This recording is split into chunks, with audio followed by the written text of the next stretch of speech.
Assalamualaikum warahmatullahi wabarakatuh.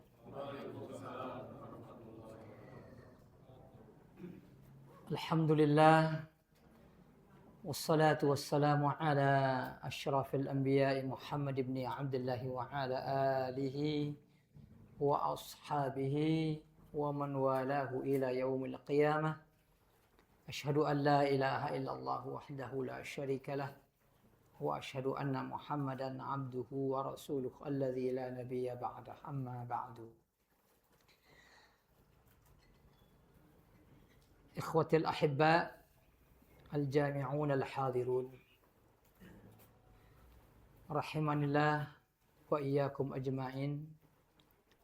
Seluruh jamaah muslim dan muslimah yang mudah-mudahan senantiasa dimuliakan oleh Allah Subhanahu wa taala. Pertama, kita sangat bersyukur kepada Allah Jalla Sya'nuhu wa Ala yang senantiasa memberkahi kita dengan usia, dengan kesempatan, terutama untuk menumpuk sehelai demi sehelai kebajikan dalam kehidupan kita sehari-hari, termasuk diantaranya dengan al-istizadatu minal ilm, dengan menambah perbendaharaan keilmuan kita dari kitab Allah dan sunnah Nabi sallallahu alaihi wa ala alihi wasallam, yang kesemuanya adalah bekal terpenting untuk membangun ketakwaan kita kepada Allah Subhanahu wa taala. Wa huwa khairuz zat, di mana itu akan menjadi bekal terbaik kita di dalam menghadapi kehidupan di dunia ini, untuk bermuajahah, berhadapan dengan kehidupan setelah mati nanti. Sahabat muslim dan muslimah yang dimuliakan oleh Allah, pertama dan yang kedua, terlebih dahulu mungkin saya mohon doa antum sekalian untuk teman-teman kita ya yang sedang tertimpa musibah, baik itu di NTT maupun yang baru terjadi 2 hari yang lalu juga di salah satu desa adat di Lombok Tengah. Saya baru saja pulang dari sana ya untuk beristirahat mungkin sekitar 5 hari. Setelah itu mungkin akan bersiap-siap lagi kembali ke sana. Jadi ini saya mohonkan doa dari antum sekalian untuk mereka yang ada di sana, sahabat-sahabat kita yang ada di sana, termasuk para sukarelawan yang berjuang untuk menolong mereka yang sedang tertimpa musibah. 2 hari yang lalu juga bertepatan di hari yang sama ya, ketika masih berada di antara kamp-kamp pengungsi, saya mendapatkan kabar satu wafatnya seorang relawan yang pernah berkomunikasi sejenak di beberapa wilayah tempat kita sama-sama menjadi relawan, yang kemudian karena kecapean kemudian meninggal dunia. Dan kemudian disusul dengan berita yang seperti disebutkan baru saja, sehingga dalam waktu bersamaan saya mendapatkan 2 berita ya yang cukup mengusik ya perhatian kita semua. Di tengah segala bentuk musibah yang sedang menimpa saudara-saudara kita, ada juga di antara kita yang diuji dengan wafatnya orang-orang terdekat dengan mereka. Ya, keduanya talibal ilm, keduanya penuntut ilmu. Ya, cuma yang satunya memang banyak berkiprah di dunia kerelawanan. Ya, dan itu semuanya adalah merupakan kehilangan besar buat kita semua. Jadi doa kita untuk mereka semua, termasuk sahabat-sahabat yang ditinggalkan, semoga tetap bisa berkiprah yang sebaik-baiknya di wilayah yang memang diizinkan oleh Allah Subhanahu wa taala kita untuk jihad fisabilillah. Itu saja mungkin yang kedua, dan selanjutnya kita malam hari ini melanjutkan sejenak satu pembahasan yang telah kita sampaikan pada pertemuan yang lalu tentang membersihkan dan menjernihkan hati di akhir zaman. Dan apa yang terjadi baru-baru ini punya relevansi yang kuat. Kalau kita bicara tentang menjernihkan dan membersihkan hati di akhir zaman, maka apa yang terjadi baru-baru ini sebenarnya merupakan bagian yang tidak terpisahkan dengan itu. Sebagaimana yang disebutkan dalam Sahih Al-Bukhari dari Abu Hurairah radhiyallahu taala anhu, bahwasanya Rasulullah sallallahu alaihi wasallam bersabda, "La taqumus sa'atu." Yang namanya hari kiamat hanya akan terjadi apabila la taqumus sa'atu illa ayyuqbadal ilm. Hanya akan terjadi ketika ilmu itu hilang. Dan ini penjelasannya banyak, ya. Bahwasanya hilangnya ilmu itu dengan wafatnya para ulama. Ayyuqbadal ilmu.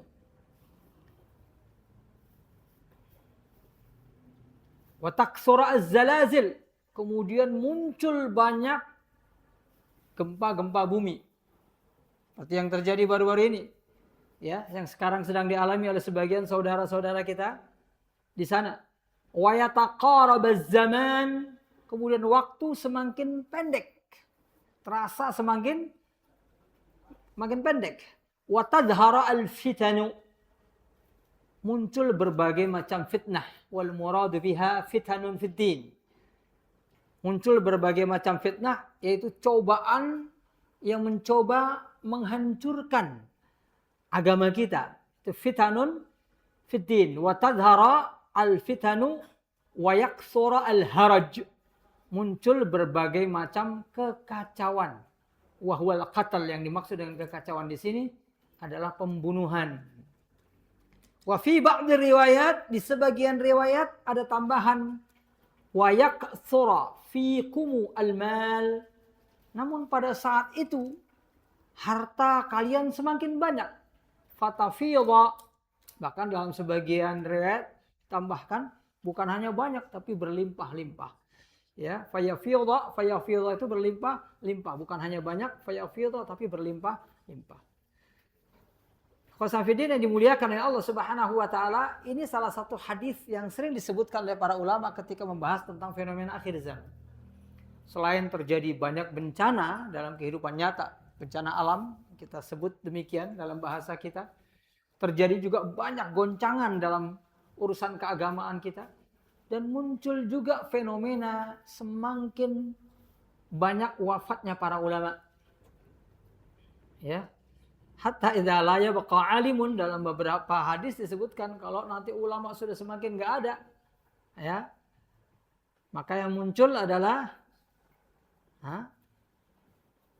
para orang-orang yang tidak berilmu, ya. Hatta idza la yabqa alimun, yang muncul adalah orang-orang yang bodoh, tidak berilmu. Ya, mereka sering disebutkan sebagai para pemimpin yang bodoh, ya. Su'ilu bi ghairi ilmin, mereka ditanya tentang berbagai macam perkara tapi enggak mampu menjawab dengan ilmu. Fa'aftau, mereka berfatwa, fadallu wa adallu. Mereka sesat dan menyesatkan. Jadi konteks dari kejadian yang sedang dialami sebagian saudara kita itu bagian tidak terpisahkan dari fenomena akhir zaman sebagaimana yang dibahas di akhir pembahasan kita pada pertemuan yang lalu. Jadi di akhir pembahasan kita disampaikan satu hadis, ya, hadis yang juga dari Abu Hurairah, tapi diriwayatkan oleh Al-Imam Al-Munziri dalam Targhib wa Tarhib. Ya, disebutkan juga oleh Al-Imam At-Tirmidzi, ya, dalam sunannya dengan sanad yang hasan bal sahih bi majmu'i turuqihi.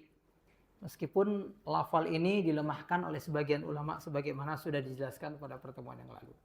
Jadi kita lihat korelasi antara hadis yang saya bacakan barusan tentang fenomena gempa, munculnya banyak kebodohan, ya, hilangnya ilmu, ya, banyaknya godaan-godaan dalam kehidupan kita yang akan merusak agama kita, dengan fenomena yang disebutkan dalam hadis yang diriwayatkan dari Abu Hurairah, ya, dari Nabi Shallallahu Alaihi Wasallam, bahwasanya Nabi mengatakan yakunu fi akhiriz zaman rijalun. Ini kan hadis yang kemarin kita bacakan, ya. Yakhtiluna ad-dunya bid-din. akan muncul banyak orang di akhir zaman itu yang mereka yakhtiluna ad-dunya bid-din, melakukan khitlah dengan agama mereka terhadap dunia mereka, melakukan khitlah ya dengan agama mereka terhadap dunia mereka. Apa yang dimaksudkan dengan al-khitlah? Al-khitlatu lahu wajhani fil lughah, kilahuma sahihan, ya, wa qad yajtami'u ba'duhuma ma'a ba'din. Ada dua sudut pandang atau dimensi pemahaman tentang arti daripada khitlah. Dua-duanya benar, bahkan kadang-kadang keduanya muncul bersamaan. Artinya dua-duanya saling melengkapi satu dengan yang lainnya. Yang pertama, al-muradu bil khitlah sebagaimana dijelaskan pada pertemuan yang lalu, huwa talabu wal iqtina'u dengan hamzah bukan dengan ain ya. At-talabu wal iqtina'u. Talabu artinya mencari, mengumpulkan. Sebagaimana kita menyebut talabul ilmi, mencari, mengumpulkan ilmu. Itu talabu. Ya. Khitlah dunia berarti mencari dan mengumpulkan dunia. Wal iqtina'u. Al-iqtina' artinya adalah akhdhu syai'in li nafsi. Ya, mengambil sesuatu untuk menjadi milik dirinya sendiri. Mengambil, mengumpulkan dunia, kemudian menjadikannya untuk dirinya sendiri. Ini kalau bahasa sekarang orang menyebutnya memperkaya diri sendiri dan keluarga. Ya, itu yang dimaksud dengan khitlah, makna yang pertama. Mereka mencoba mencari dunia, mengumpulkan dunia sebanyak-banyaknya untuk memperkaya dirinya sendiri. Ini perlu. Kata iqtina itu perlu. Karena mengumpulkan harta yang sebanyak-banyaknya nggak selamanya jelek. Kalau mengumpulkan harta sebanyak-banyaknya tujuan adalah untuk Islam dan kaum muslimin, ya, untuk menolong saudara-saudara kita di antara yang tertimpa musibah, maka itu bukan bagian yang jelek. Justru itu menyempurnakan ibadah seorang hamba. Tapi disebutkan di sini arti khitlah itu bukan cuma mengumpulkan saja, tapi menjadikannya untuk diri sendiri, untuk memperkaya diri dan keluarga saja. Dengan apa? Dengan menggunakan agama, ya. Jadi dengan agama mereka mengumpulkan dunia, mengumpulkan dunia semata-mata untuk diri kita sendiri dan keluarga saja, ya. Itu sudah nggak bagus, sudah jelek, ya. Karena wa fi amwalihim haqqum ma'lum lis-sa'ili wal mahrum. Karena di dalam harta kita itu ada milik orang lain. Jadi kalau menjadikan harta itu hanya milik kita dan keluarga saja itu sudah jelek. Karena berarti kita mengharamkan orang-orang yang berhak mendapatkan harta tersebut dari harta yang Allah berikan kepada kita. Itu baru zakat loh. Belum lagi sedekah yang bisa bersikap wajib. Termasuk kepada tetangga yang kekurangan. Ya, termasuk teman kita yang tertimpa musibah. Yang disebutkan dalam hadis qudsi, ya, kau dapatkan aku, ya, firman Allah Subhanahu wa taala, dalam keadaan lapar tapi kamu enggak memberi aku makan. Bagaimana aku mendapatkan engkau dalam keadaan lapar, ya Allah, sementara engkau yang maha kuasa, ya, engkau dapatkan seorang hamba dalam keadaan lapar tapi kamu tidak memberi makan dia. Ini termasuk kewajiban. Jadi mengumpulkan harta dunia untuk diri kita dan keluarga saja sudah jelek, apalagi nah ditambah dengan apa? Menggunakan media agama. Mengumpulkan dunia untuk memperkaya diri kita dan keluarga dan menjadikan agama sebagai alatnya. Itu yang pertama. Makna yang pertama. Al-khitlah yang kedua bimakna al-khida'u wal murawaghah. Rawagha yurawighu murawaghah. Artinya adalah menipu dan mungkin kurang tepat maknanya dalam bahasa kita manipulasi, ya. Tapi saya carikan aja kata yang mendekati makna tersebut, ya. Khida' itu artinya menipu, ya. Orang dalam jual beli, ya, nipu orang lain dengan harganya, ya. Orang menjanjikan sesuatu ternyata nggak ada, ya. Menjual beli sesuatu ternyata barangnya zong, itu tipuan namanya, khida' namanya. Sementara murawaghah ini jenis manipulasi. Menampakkan sesuatu tidak sebagaimana hakikatnya. Itu murawaghah, ya. Menampakkan sesuatu tidak sebagaimana hakikatnya. Itu namanya murawaghah. Dan murawaghah sifatnya banyak sekali. Termasuk orang pura-pura baik ternyata jahat, ya. Pura-pura nolong ternyata mau nyolong, ya. Nah, itu konteksnya adalah murawaghah. Nah, di sini khitlah dunia biddin, menggunakan dunia untuk menipu umat manusia. Selain menipu juga melakukan murawaghah, manipulasi. Ya, mereka menampakkan diri mereka dengan sosok yang berbeda dengan kenyataannya. Mereka melakukan sesuatu ya yang zahirnya berbeda dengan apa yang mereka inginkan. Itu namanya murawaghah. Dan sama dengan tadi mengeruk dunia dengan menggunakan agama, ini juga menipu, memanipulasi manusia dengan menggunakan agama. Ya. Ikhwan fiddin yang dimuliakan oleh Allah Subhanahu wa taala. Jadi dua-duanya sama-sama menggunakan agama, media agama untuk mengeruk dunia atau untuk menipu manusia. Makanya digambarkan di lafal sesudahnya sebelum kita jelaskan apa yang dimaksud dengan konteks dan keberadaan orang-orang yang suka menipu dan memanipulasi dengan agama tadi, ya. Wa yalbasuna 'alan nas juluna dha'ni minal lin. Mereka menggunakan kulit, kok disebutkan di sini, ya. Yang sebagian di antara para ulama menyebutkan ya, bahwa yang dimaksud dengan julud di sini dua.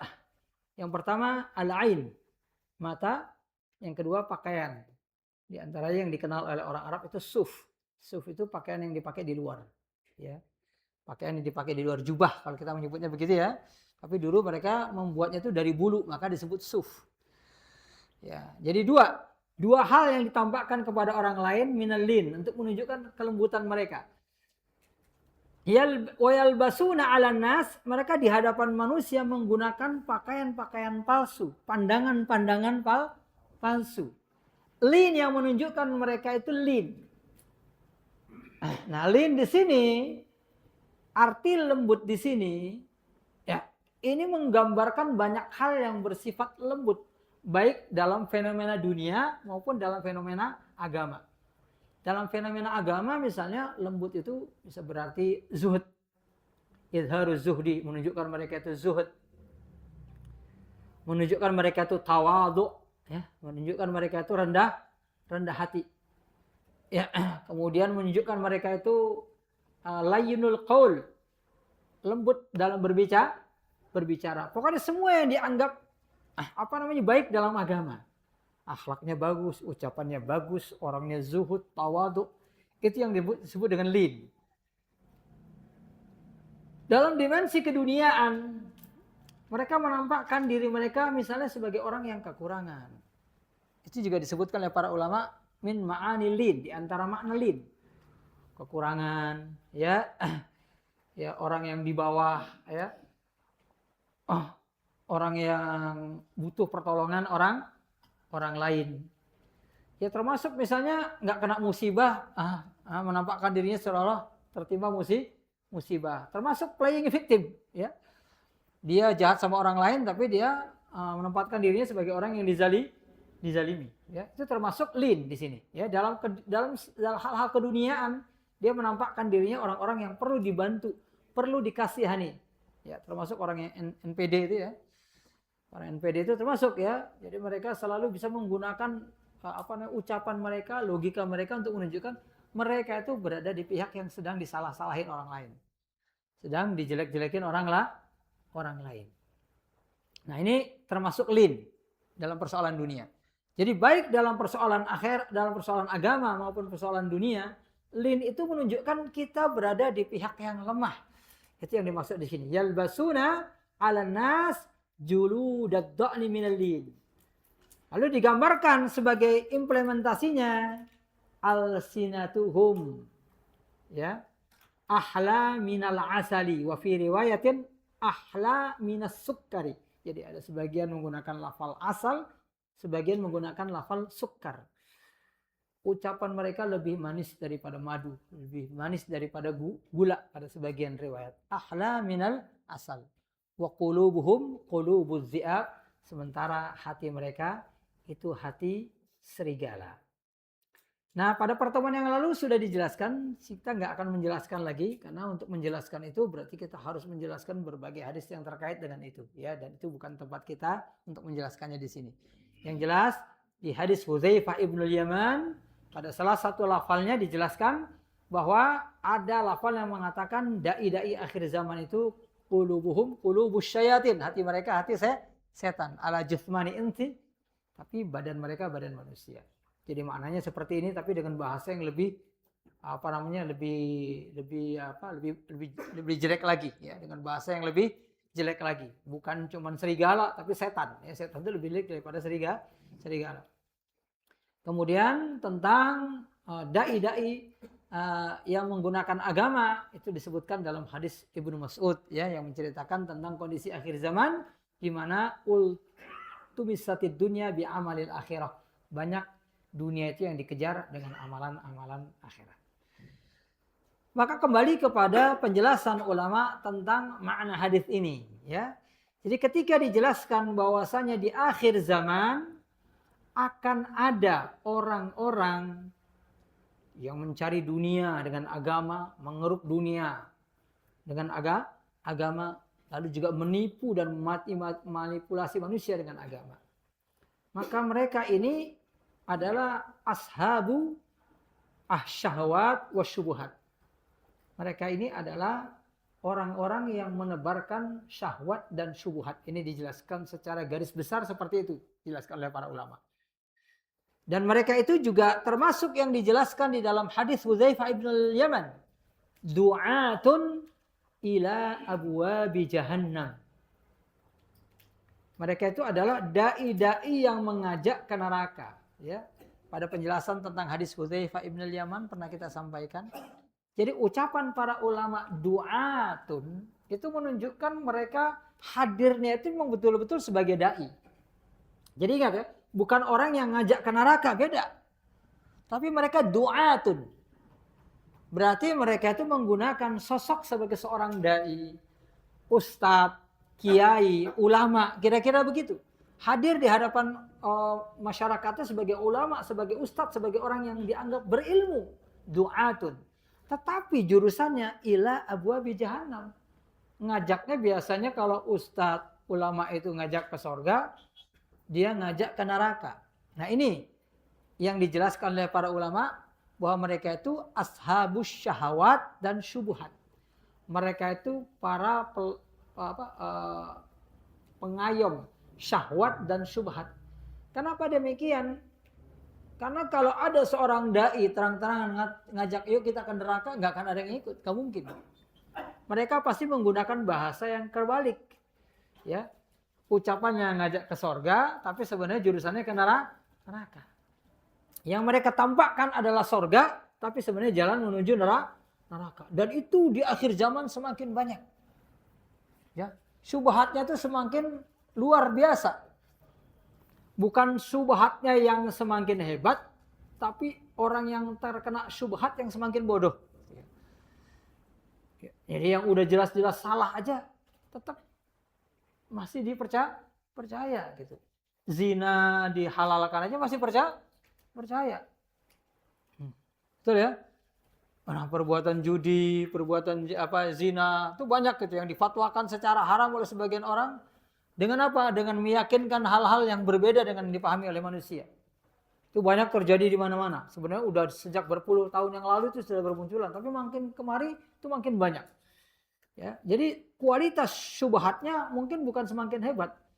Hanya orang yang terkena syubhat yang semakin semakin bodoh. Sehingga akhirnya semakin banyak orang yang terkena syubhat. Nah, semakin kita bodoh dalam menilai, itu semakin jelas pembuktian daripada hadis tadi, du'atun ila abwabi jahannam. Artinya ajakan mereka itu sudah semakin nampak itu neraka sebenarnya, tapi tetap dianggap sebagai ajakan menuju surga. Bisa dipahami di sini ya? Ya, kalau dahulu mungkin ajakan menuju ke surganya, ke nerakanya dengan bahasa yang betul-betul masih surga banget. Kok sekarang sudah bahasa yang mirip-mirip neraka, masih tetap dipercaya sebagai jalan menuju surga. Ya, du'atun ila abwabi jahannam ini adalah ashabu asyubuhat dan syahwat. Kenapa mereka dikatakan demikian? Apa yang dijelaskan sesudahnya menunjukkan itu. Ya. Di awal disebutkan mereka itu mau mengeruk dunia, ini berarti syahwat. Tujuan mereka memang mencari dunia. Lalu mereka menggunakan metode menipu daya mad'unya, maka itu adalah syubhat. Karena syubhat dan syahwat ini definisinya jelas ya, kita pernah menjelaskan tentang itu di pembahasan tentang syahwat dan syubhat ya. Arti syubhat itu sesuatu yang enggak nyata. Antara A dengan B, antara hitam dengan putih, antara halal dengan haram, antara tauhid dengan kemusyrikan dan seterusnya. Antara Islam dengan kafir, enggak jelas. Itu namanya syubhat. Maka didefinisikan arti syubhat itu di antaranya Ibnu Qayyim dengan bahasa yang sederhana, waridun yaridu 'alal qalbi, segala sesuatu yang hinggap di hati, waridun yaridu 'alal qalbi, ya, yahulu bainahu wa baina inkishafil haq. Jadi sederhana aja definisi beliau ini, di antara definisi para ulama saya lihat ini yang paling sederhana sekali. Sesuatu yang hinggap di hati, yahulu bainahu wa baina inkishafil haq, sehingga menghalangi hati tadi mengenali kebenaran. Sesuatu yang hinggap di hati yang menyebabkan hati itu terhalangi untuk mengenali kebenaran. Jadi syubhatnya macam-macam. Ngerti ya? Syubhatnya itu macam-macam.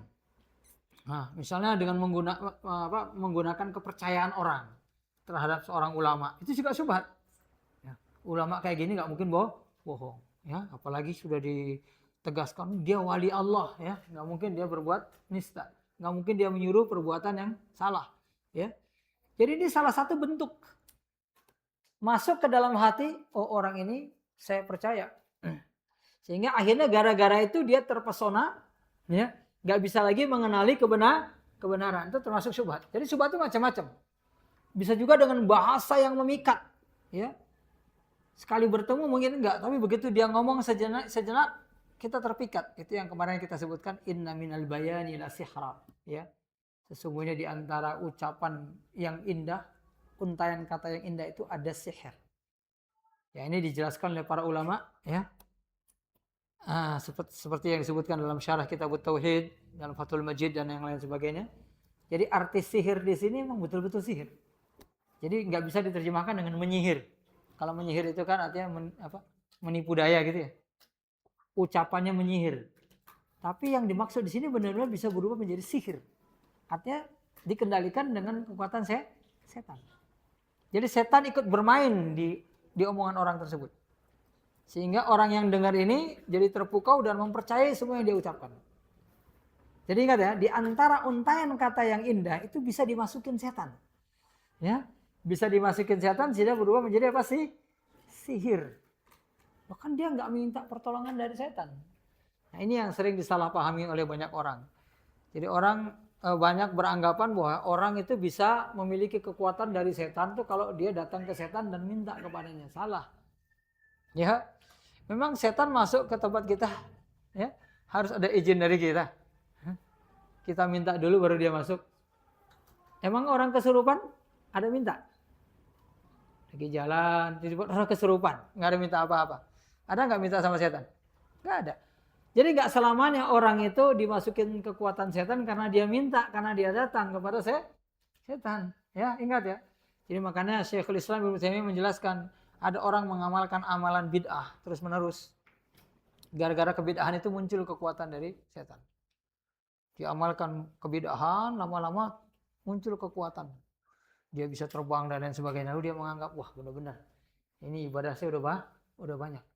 Padahal gara-gara kebid'ahan tadi.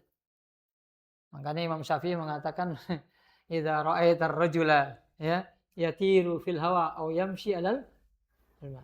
Kalau kamu melihat ada orang bisa terbang ke langit, ini kata Imam Syafi'i ya. Terbang ke langit ya, atau layang di atas air, ya, jalan di atas air. Fala tusaddiquhu, maka jangan kita percaya itu sebagai karomah dari Allah.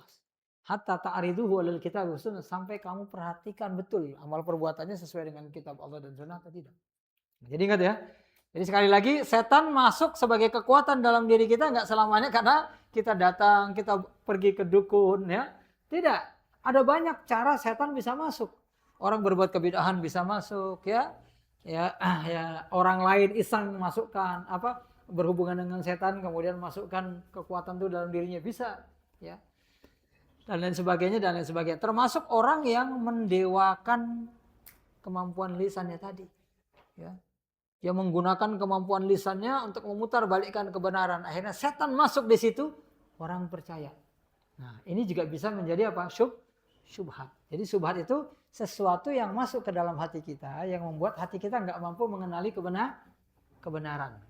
Jadi apapun itu yang masuk ke dalam diri kita, itu bisa menjadi syubhat. Sementara syahwat itu, secara sederhana Ibnu Qayyim mengatakan taqdimul hawa ala ta'atillah wa mardatihi. Ini definisi beliau sangat sederhana sekali. Yang dimaksud dengan syahwat adalah mendahulukan hawa nafsu dari ketaatan dan keridhaan Allah. Dari ketaatan kepada Allah dan keridhaan Allah. Sederhana aja. Nah, ketika orang terkena salah satu di antara keduanya, maka dia bisa dikatakan terkena syubhat atau syahwat. Kalau ada orang misalnya mengetahui ini haram, ya, tapi kemudian dia nggak mampu melawan hawa nafsunya, lalu dikerjakan juga, maka dia terkena syahwat. Mendahulukan nafsu daripada ketaatan kepada Allah dan keridhaan Allah. Karena orang yang bermaksiat itu tahu kalau perbuatan itu dosa. Ya. Tapi kalau ada orang berbuat maksiat yang sama, maksiatnya sama ini. Ketika dia lakukan, lalu akhirnya dia coba pahamin hadis, ya.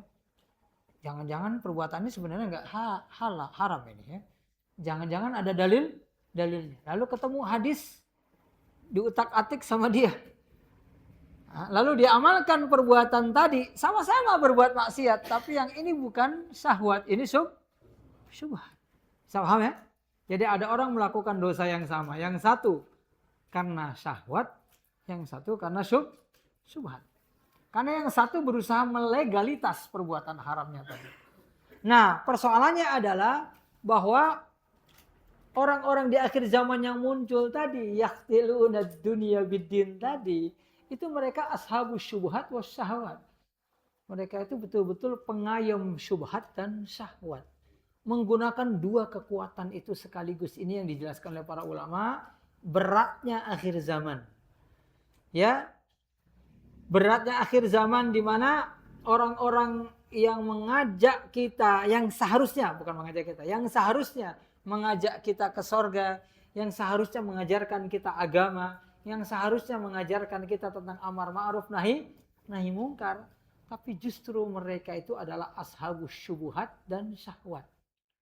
Menggunakan syahwat dan syubhat mereka untuk menyesatkan kita semua. Nah, sahabat muslim dan muslimah yang dimuliakan oleh Allah Subhanahu wa taala. Sementara syahwat dan syubhat ini, itulah dua inti penyakit hati. Kalau kita bicara tentang membersihkan hati di akhir zaman, itu godaannya berat banget. Karena hati itu penyakitnya cuma dua jenis. Maradu syubhat dan maradu syahwat.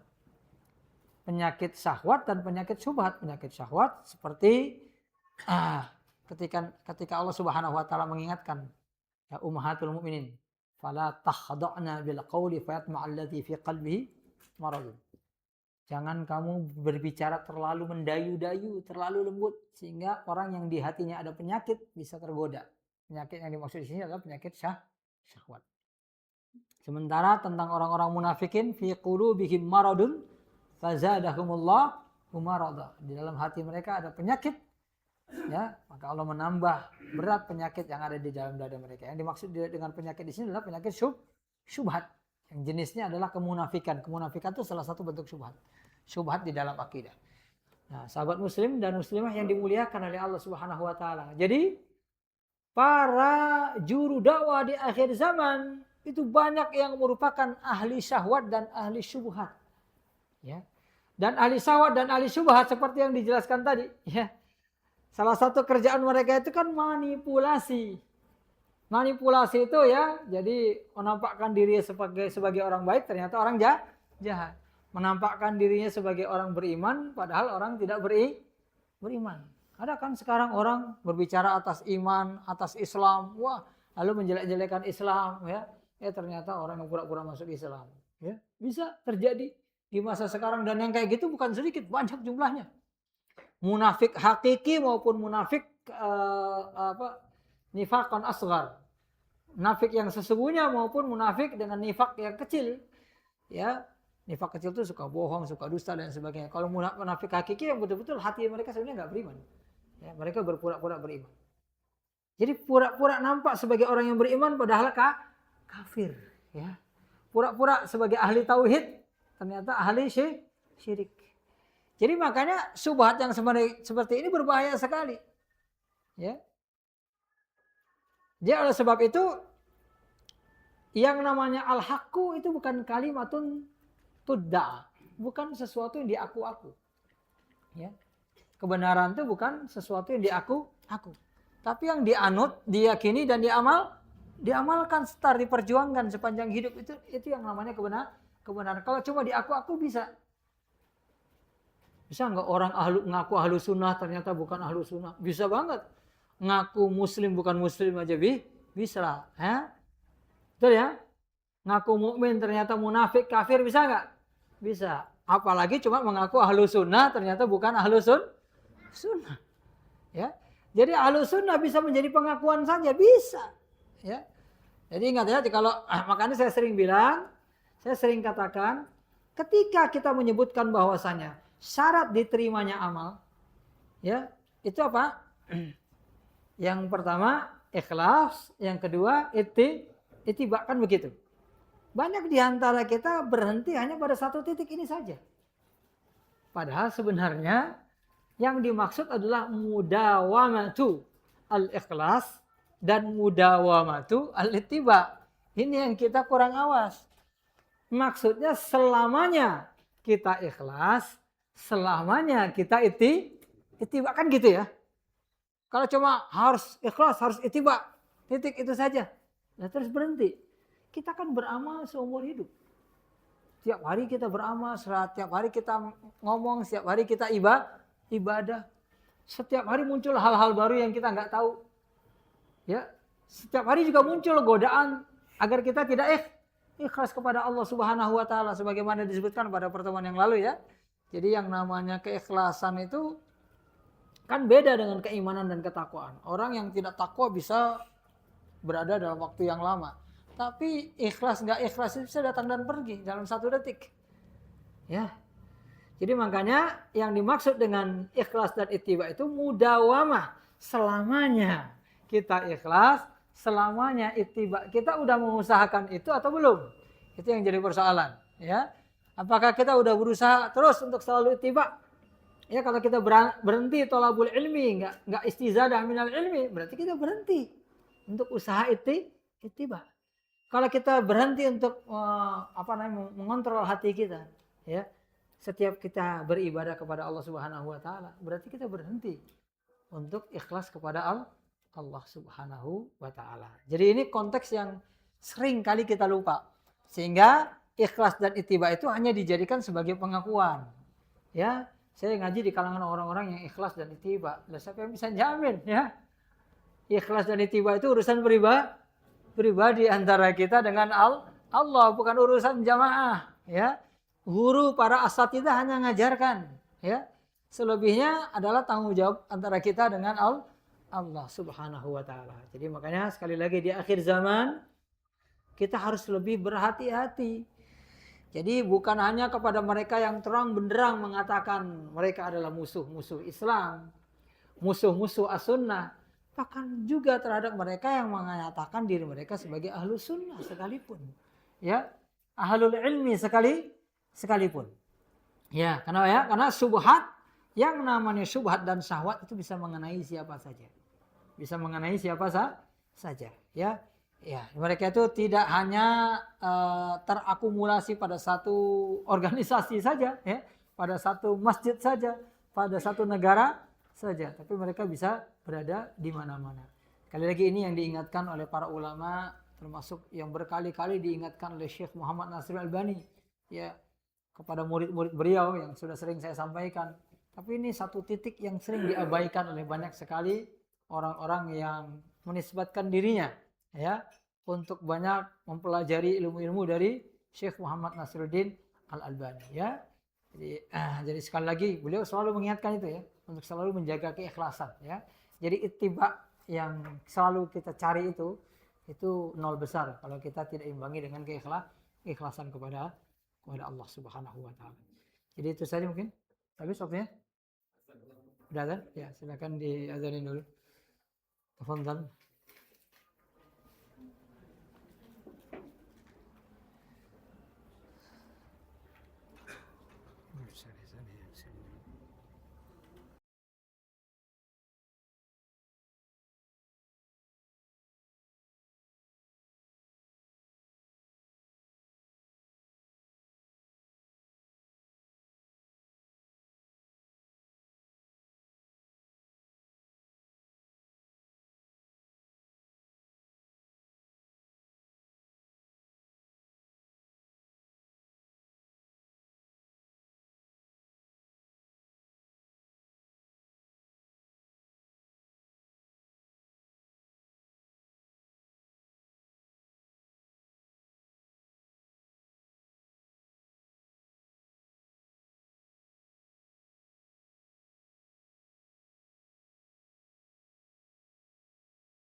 Alhamdulillah wassalatu wassalamu ala asyrafil anbiya'i Muhammad ibn Abdullah wa ala alihi wa sahbihi wa man walahu ila yaumil qiyamah ma ba'd. Ikhwatil hadirun al-kiram, saya akan nukilkan di sini salah satu di antara ungkapan yang masyhurun ya anda al-a'immatis sabiqin yang sering disampaikan oleh para ulama. Ini sebenarnya merupakan rangkaian dari beberapa kesimpulan yang disaripatikan oleh para ulama dari banyak persoalan. Ya, jadi mereka mengatakan satu ungkapan ya untuk mengajak kita melakukan introspeksi diri.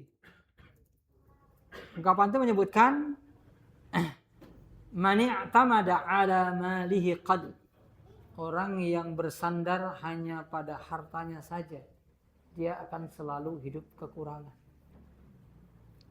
Orang yang mengandalkan hartanya saja dia pasti akan kekurangan. Wa man i'tamada ala sultanihi dzal. Wa man i'tamada ala sultanihi dzal. Orang yang bersandar hanya pada kekuasaan saja, dia justru akan mengalami kehinaan. Ya, dia justru akan mengalami kelemahan, akan semakin lemah saja. Jadi orang yang ngandalin hartanya aja pasti kekurangan. Orang yang mengandalkan kekuasaan saja justru dia akan mengalami kelemahan. Wa man i'tamada ala aqlihi iqtal. Orang yang bersandar pada akalnya saja, wah akalnya hebat, iqtalla justru akan mengalami kedunguan. Ya. Jadi banyak orang yang bersandar dengan akal saja akhirnya jadi ateis kan gitu. Mereka menganggap itu pintar padahal itu goblok ya.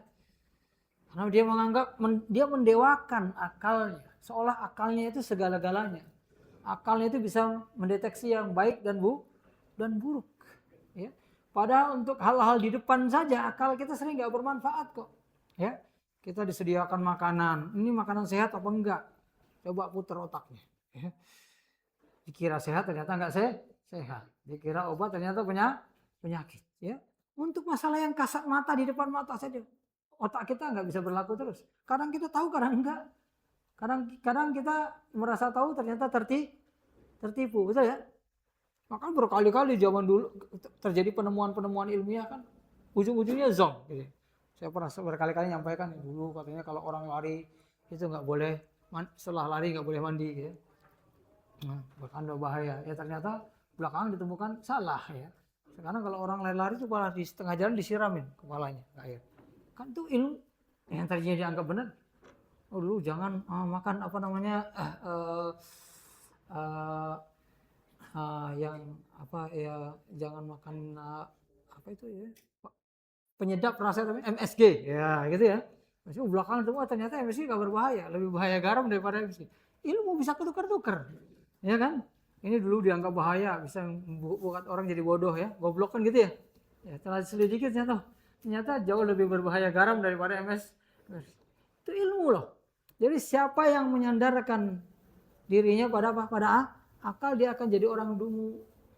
Wa man i'tamada ala ilmihi dhal, dan orang yang bersandar hanya kepada ilmunya saja, dia akan tersesat.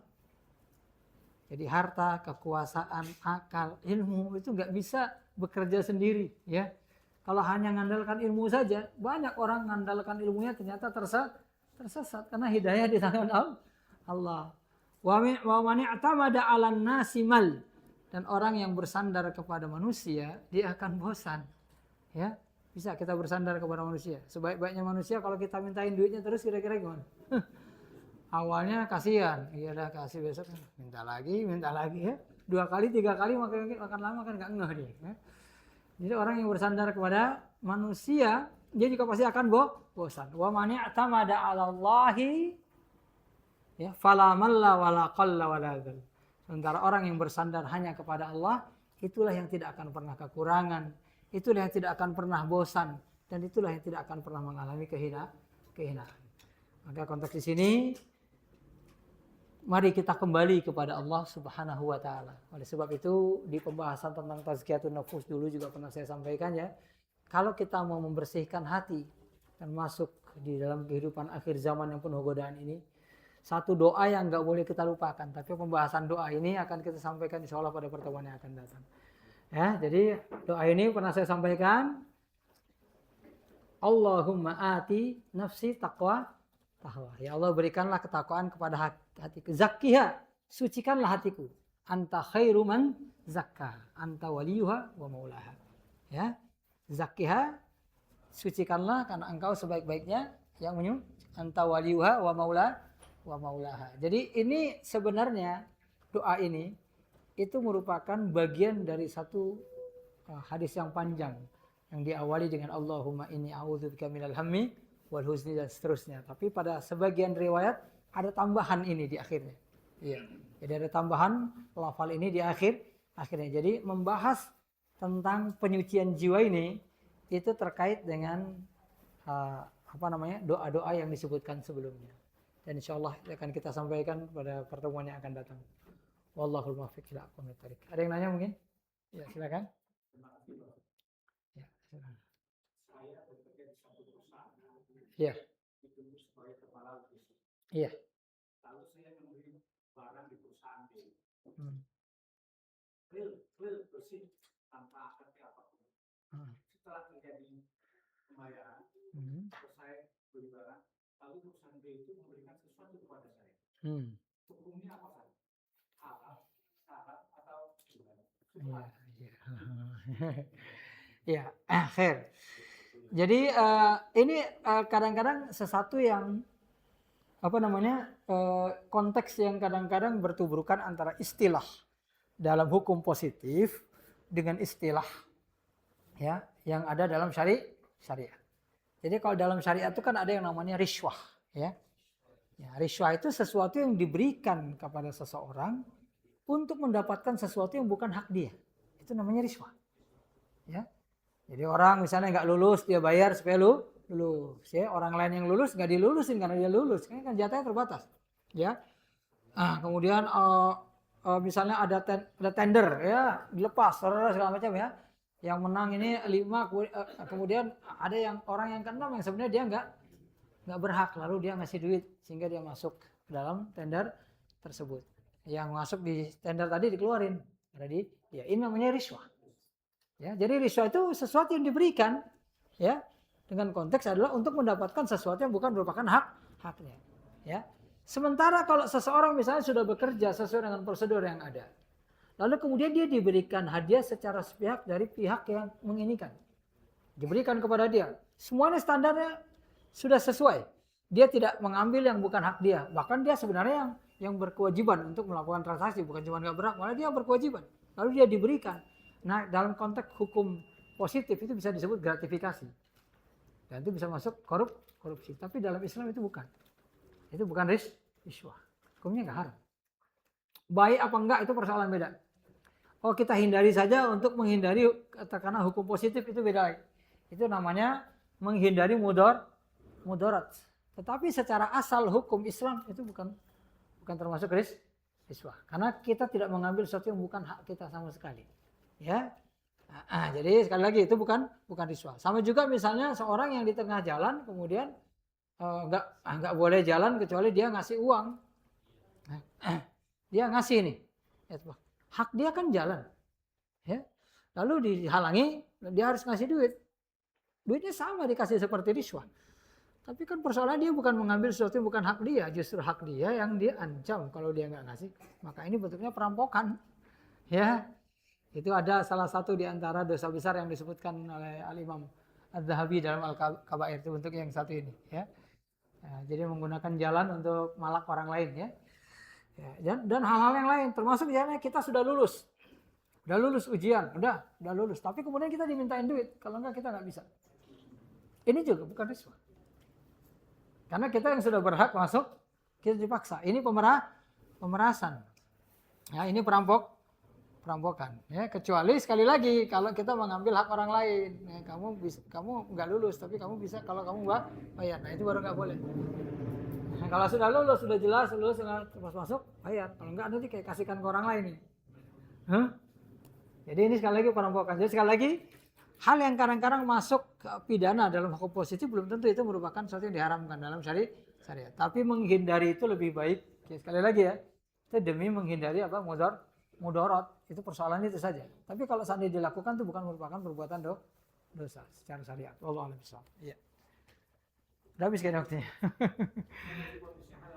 Hah? Iya, secara syariat itu halal, bukan haram, ya. Sekali lagi syariat, ya. Ya kalau hukum positif itu udah di luar urusan kita, ya. Nanti ditangkap ternyata korupsi misalnya kan. Misalnya karena gratifikasi, ya. Allah a'lam bishawab. Enggak apa-apa, ya. Itu saja mungkin, ya. Allah a'lam bishawab. Assalamualaikum warahmatullahi wabarakatuh.